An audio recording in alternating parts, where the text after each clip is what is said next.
Welcome back to the Total Survey Design Podcast. I'm Dr. Thom. Today I want to share some fascinating research conducted at the Social and Economic Sciences Research Center at Washington State University. Specifically, it's a poster created by Lena and Thom titled Analysis of Factors Affecting Response to Web Surveys, the Effect of Using Personal Appeals. To fully appreciate this research, I want to first briefly revisit social exchange theory. Essentially, the idea behind social exchange theory is that we can get better data with our surveys by emphasizing three key elements. 1. Emphasizing the benefits to survey respondents. 2. Reducing the costs to the survey respondent. And 3. Highlighting trust and authority in the researcher. Lena and Thom's poster focuses on the first element, on emphasizing the benefits to the survey respondents.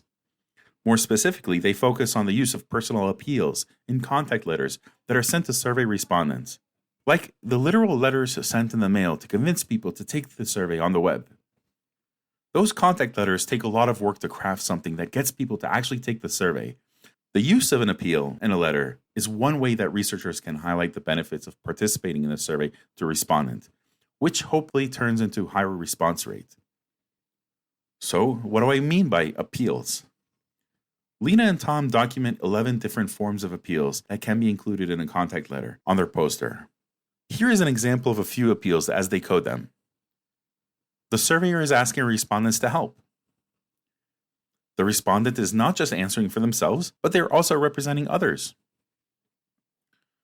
The respondents' opinions are important, and the respondents are doing a good deed by completing the survey. Those are just 4 different appeals that they coded. So, for example, here's an excerpt of a real contact letter. We'd like to know how you think we are doing as a governing body for undergraduate students, and we would like to use the results of this survey to help guide us in coming years. To this end, we are asking a small, random sample of students to complete a short online survey. Because you are a part of a larger group of students, your participation is vital to the success of this endeavor. This passage uses 3 distinct appeals. The surveyor shares how the survey results will be used. The survey will be brief. And the respondent is not just answering for themselves, they are representing others as well. Lena and Thom wanted to know whether the use of personal appeals increases the response rate, and if so, whether a variety of appeals would be more effective than simply using one.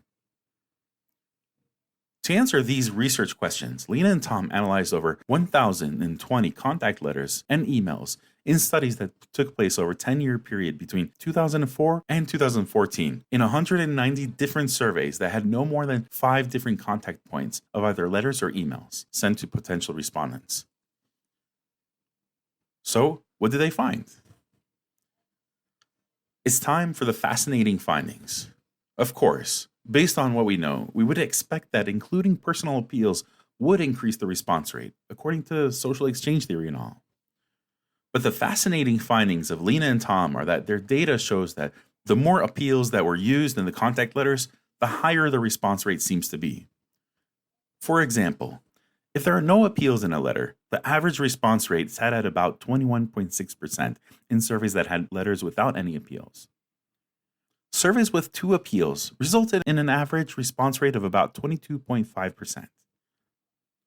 Surveys with 3 appeals resulted on an average response rate of about 44.7%, which is already a huge jump from just 1 fewer appeal.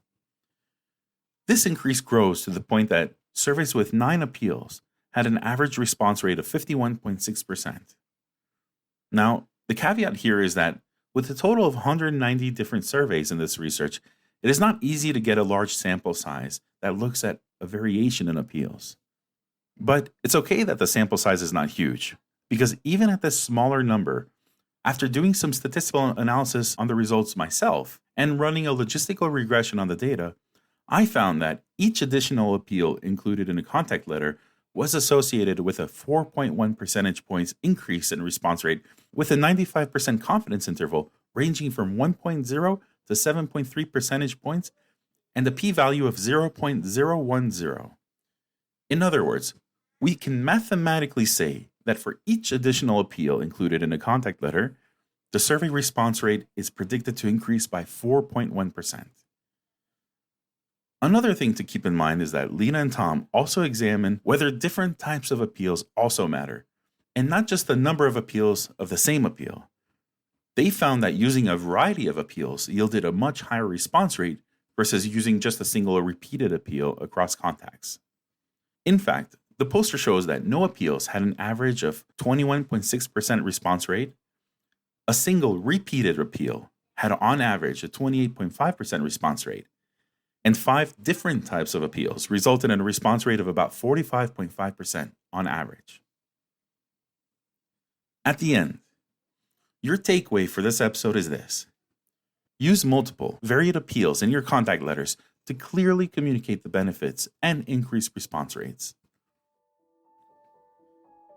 If you would like to reach out to Lena and Thom, the authors of this research poster, you can contact them at sesrc@wsu.edu. And you can write me at totalsurveydesign@gmail.com. If you've made it this far, please take a moment to do all those typical social media things, such as liking the post, following or subscribing, leaving a comment on Spotify or YouTube, or leaving a positive ratings on Apple Podcasts.